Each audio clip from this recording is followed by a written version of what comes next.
to avert such tragedies as tsunamis. People pray to God and thank God when, after such a disaster, say one child is saved with nearly a broken arm. You sort of can't help wondering, why didn't God intervene to stop the earthquake in the first place, rather than wait and then get thanked for saving one child with nearly a broken arm? The bad things that happen to us, whether they are through earthquakes and volcanoes, natural, sometimes called acts of God, or whether they happen through human evil, these things just happen.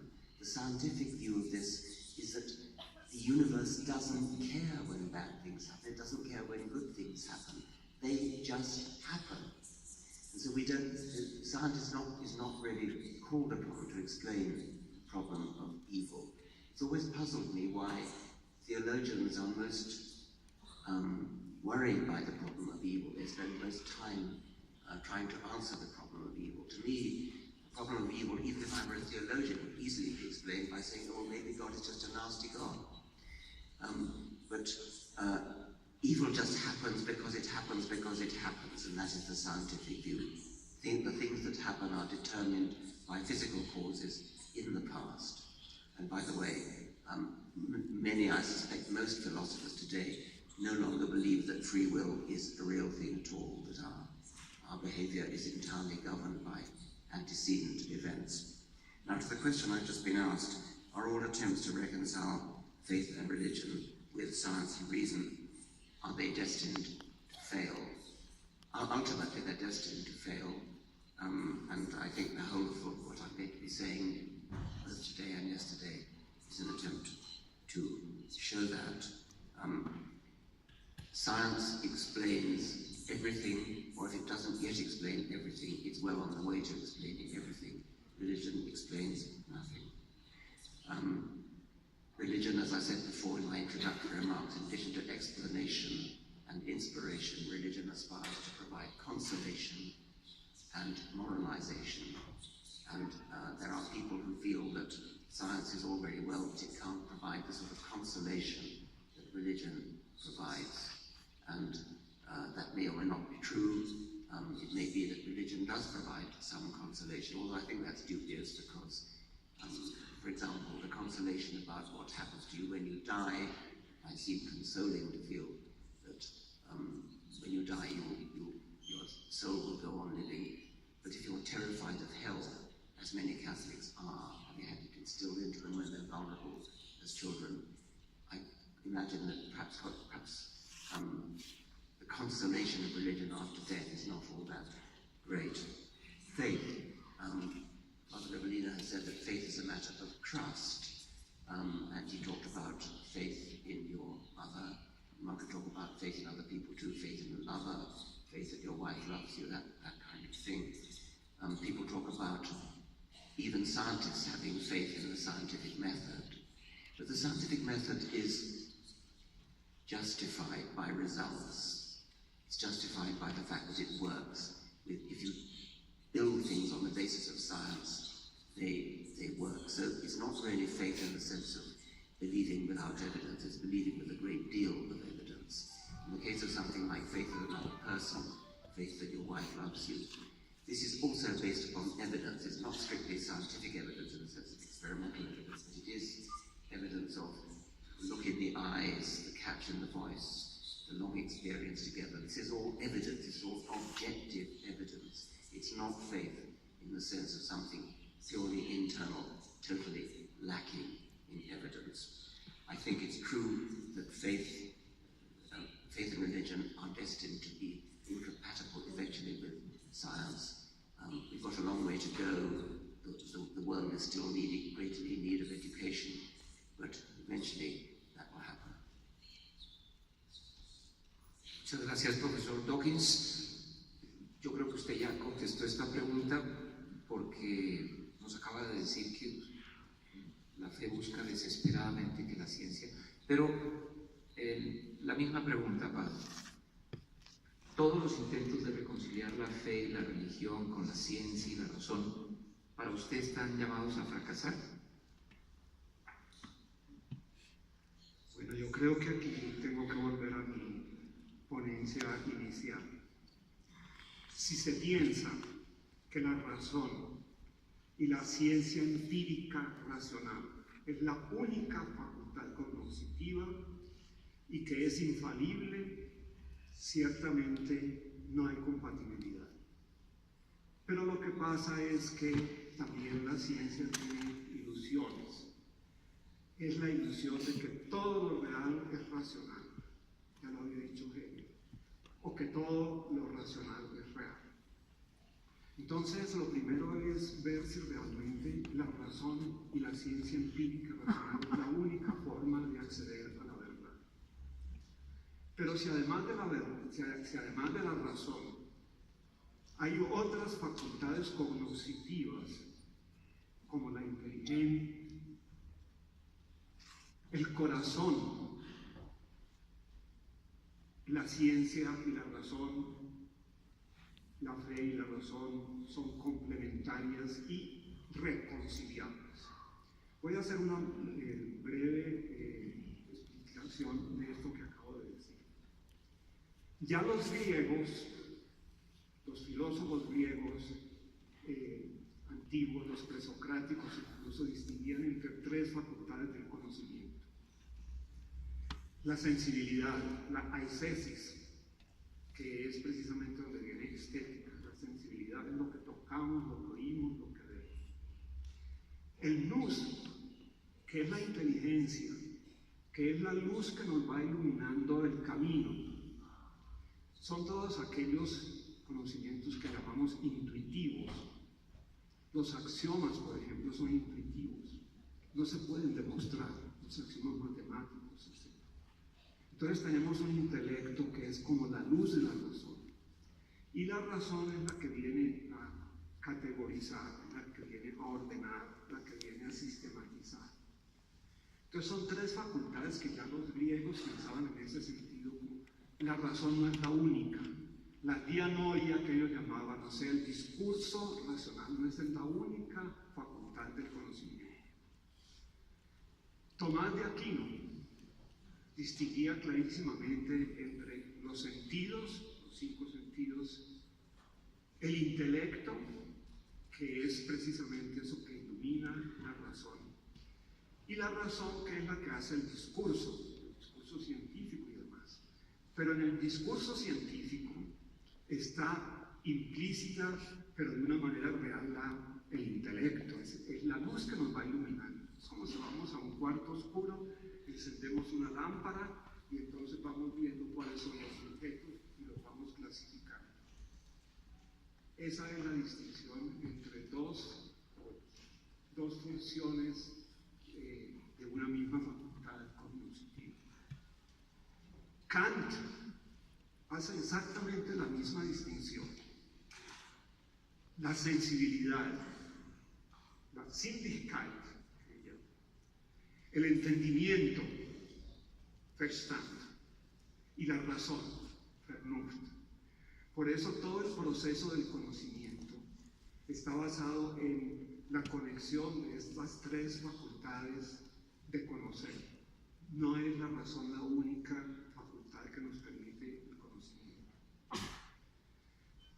Me voy a referir también a otro filósofo que conozco un poco más de cerca, Karl Jaspers. Él hablaba en primer lugar del ser empírico vital, o sea, el ser empírico vital, lo que toca, lo que ve, todo lo biológico. La razón universal, que es en la cual todos somos iguales. Si a una persona inteligente le demostramos, por ejemplo, el teorema de Pitágoras, a un chino, a un japonés, a un indígena, a un colombiano, el que sea, tiene que admitirlo, porque es una razón universal. Entonces ahí es donde se fundamenta la ciencia. Pero además de eso hay la inteligencia. La inteligencia no es lo mismo que la razón. La inteligencia es la que penetra, la razón es la que organiza. Por eso los aspectos de la intuición son muy importantes, porque son los que nos van guiando en el conocimiento de la realidad. Permítanme terminar con una comparación muy simple, pero yo creo que puede ilustrar, es un ejemplo, una vez más, una comparación. Hace muchísimos años, el único viaje que se podía emprender era el viaje terrestre. Era la única forma de comunicarse, de viajar. Cuando los primeros comenzaron a pensar en que se podía viajar también por el mar o por el río, eso fue una cosa sorprendente. Pero ¿cómo es posible que eso? Hoy el tránsito fluvial y el tránsito marítimo, todos sabemos eso. Son distintas formas de viajar. Ayer veníamos en el avión precisamente y veíamos esa maravilla de aparato. Cuando los griegos pensaron en la posibilidad de que el hombre pudiera volar, está el famoso mito de Ícaro. Era precisamente algo que se estaba de alguna manera anticipando. Y hoy no solamente viajamos por vía terrestre, sino también por vía marítima, por vía fluvial, por vía aérea. Y quién sabe qué otros más vuelos podamos hacer. Salirnos precisamente de nuestro planeta, ya lo hemos hecho, no nosotros como seres humanos. Es algo por el estilo de lo que ocurre, también una comparación, con los buscadores en Internet. No solamente existe el Google, está el Bing, el Ask, el Yahoo, y son complementarios. Entonces no hay por qué estancarse en una única forma de conocimiento, que es el conocimiento racional. Muchas gracias, padre. Siguiente pregunta, profesor Dawkins. Hay disposiciones en los libros sagrados, de los que tratamos ayer en Bogotá, de las tres grandes religiones, que a nuestras sociedades modernas y democráticas de hoy les parecen inaceptables. No comulgamos con la esclavitud, ni con la lapidación de una mujer, ni con la pena de muerte por herejía o apostasía. Creemos que los hombres y las mujeres tienen los mismos derechos y que los hijos no son propiedad de los padres. ¿Aceptaría usted que la religión cada vez más pierde terreno y se acerca a la hora del ateísmo?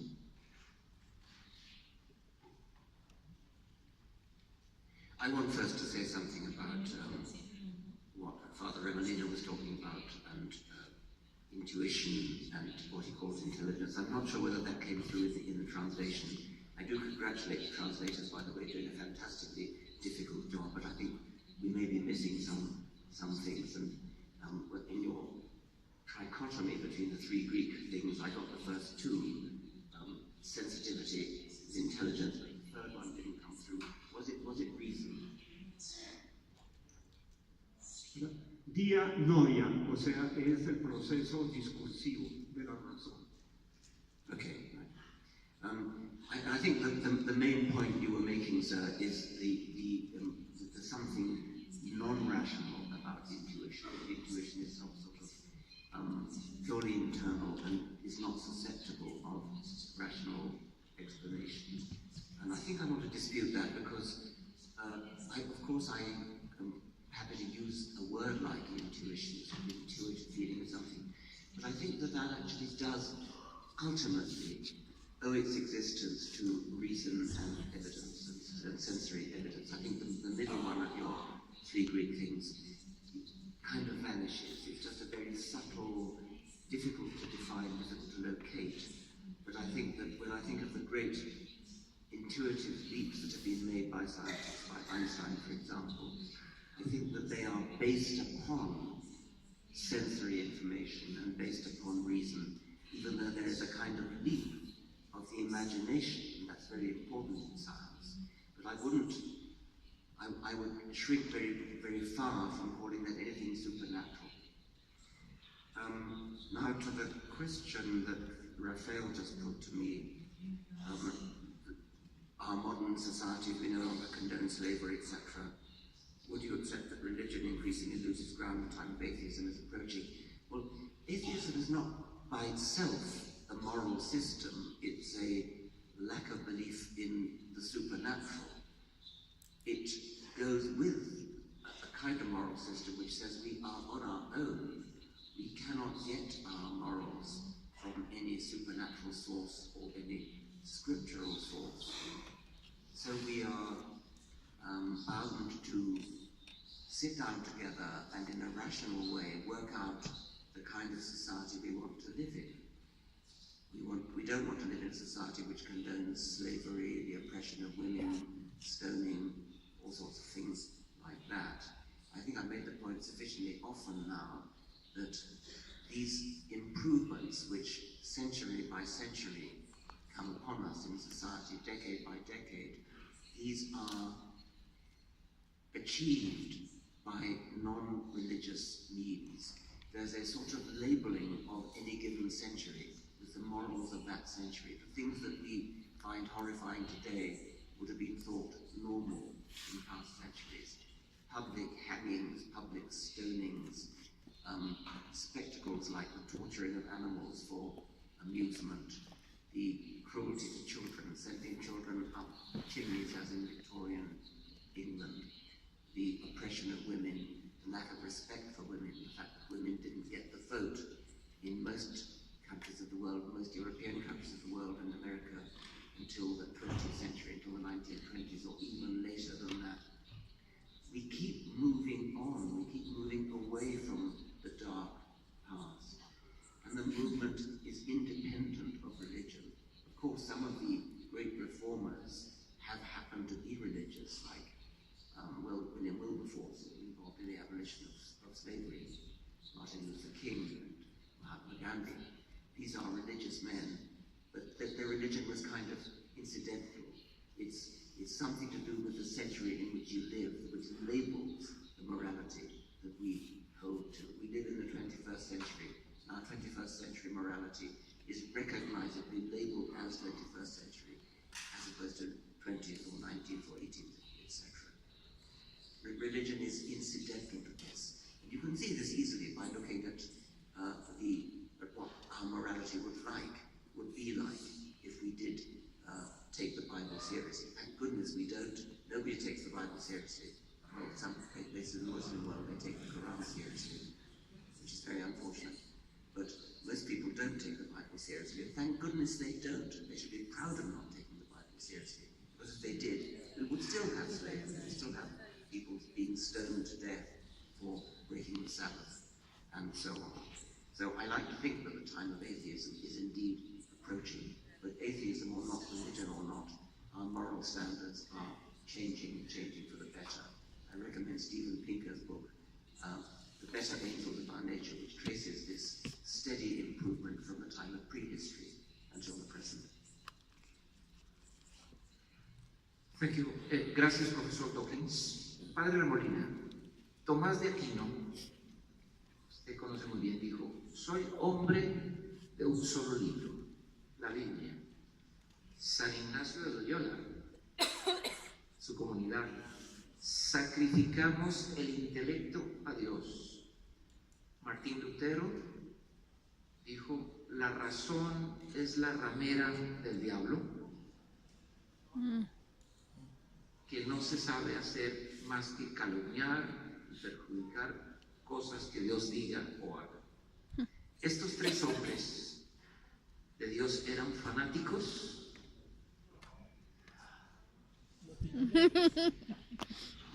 Pero primero yo quiero comenzar con la frase que se le atribuyó, Rafael, que se le atribuyó a Tomás de Aquino. Tomás de Aquino, cuando uno lee la Suma Teológica, la Suma contra Gentiles, las cuestiones disputadas, ve uno la riqueza de ese hombre que se abría a todo pensamiento, no solamente antiguo como Aristóteles, fue el que introdujo el pensamiento de Aristóteles prácticamente en Europa, pasando por los árabes también, Avicena, Averroes, etc.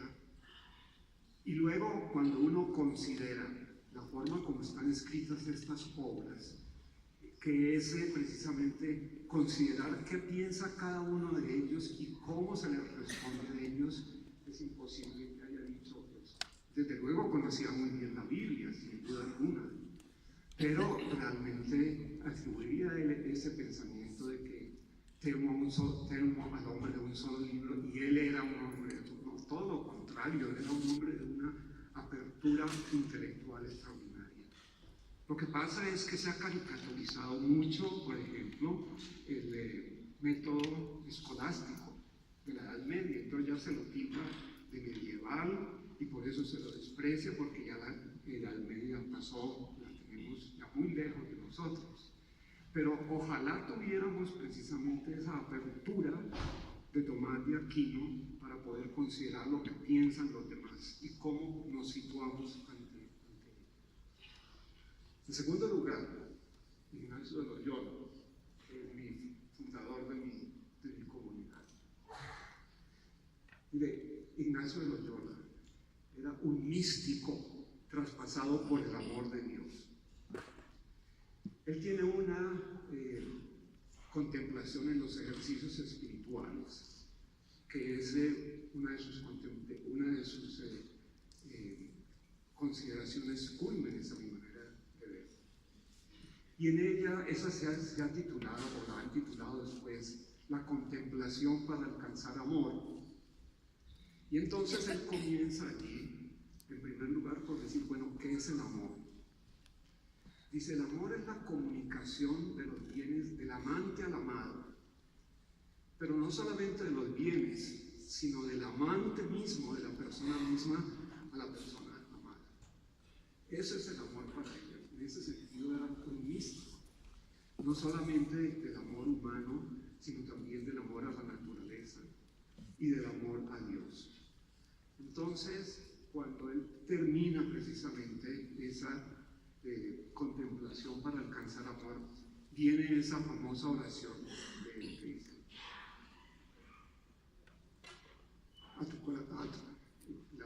la oración dice, te entrego todo lo que soy, mi entendimiento, mi voluntad, mi libertad, porque es que me quiero entregar todo a ti. Y cuando hablamos de sacrificio, la palabra sacrificio significa es hacer sagrado algo. Entonces, yo quiero que mi amor sea sagrado para ti, sea total para ti. Entonces, es cuestión de saber interpretar un poco ciertas expresiones. Tomad al Señor y recibid toda mi libertad. Es una expresión de amor extraordinaria con relación a Dios, porque era precisamente un místico del amor de Dios. Con relación a Lutero, pues conozco mucho menos a Lutero y ciertamente pues lo que voy a decir es un poco más por la cultura general acerca de lo que fue la persona de Lutero. Pero de alguna manera quisiera defenderlo también. ¿En qué sentido? A Lutero le tocó vivir una época verdaderamente desastrosa en la Iglesia Católica.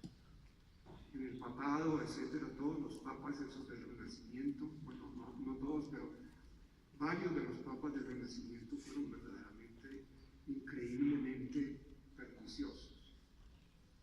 Entonces, cuando él dice, tiene esas expresiones acerca de la razón, porque dice, mire, la razón se ha vendido al poder, se ha vendido al honor, se ha vendido a la gloria, se ha vendido a la economía, porque todo era en función, tratando de explicar las razones. Y por eso la forma como llega a calificar a la razón, pues con esas palabras tan fuertes, ¿sí? La gran prostituta, porque se vendió a todo. Entonces perdió su horizonte, pero no es porque no tuviera un horizonte que debería seguir, sino porque lo perdió. Y eso fue lo que le tocó vivir a él en ese momento. Muchas gracias, Padre, y le ofrezco excusas. Debí ser más cuidadoso con esta cita de Tomás de Aquino. Probablemente debí consultarse. Eso nos enseña que hay que tener cuidado con lo que hay en Internet. Profesor Dawkins, usted dice que somos máquinas de supervivencia, autómatas programados a ciegas. con el fin de perpetuar la existencia de los egoístas genes que albergamos en nuestras células. Esos genes controlarán algún día la tecnología y la inteligencia artificial, es decir, se saldrán de nuestros cuerpos. I must say I have to admire Father Remendina's generosity in defending Martin Luther. It doesn't come normally from a Catholic scholar. I think it shows great generosity of spirit and a certain bending over backwards to defend what looks to be a pretty indefensible statement from Martin Luther. Reason is the harlot of the devil. Cannot do more than slander and harm what God says or does. I have always read that statement literally. I've taken Luther at his word, and it's interesting to hear a possible alternative explanation. But I must say, taking him at his word chimes in exactly with my view of many aspects of the religious mind with respect to reason. Now the question, Raphael, that you put to me about survival machines, it's interesting, but I suspect it's not going to be a point of disagreement between us. I mean, this is a purely scientific matter. I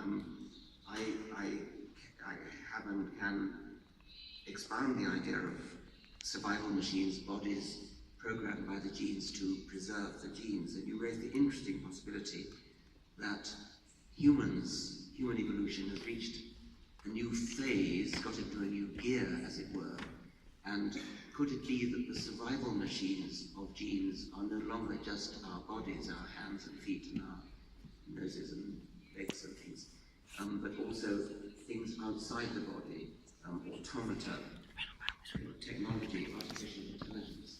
And these are, without a doubt, going to change the course of world history, already are doing so. Human, I'm not going to say evolution, but human cultural evolution anyway.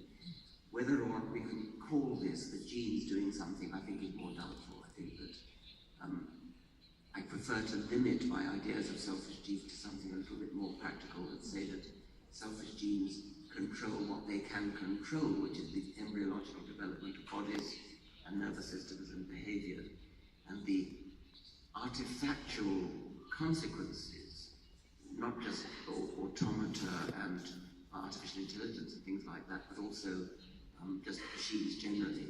These are interesting, but I'm not sure I want to put a selfish gene interpretation on them.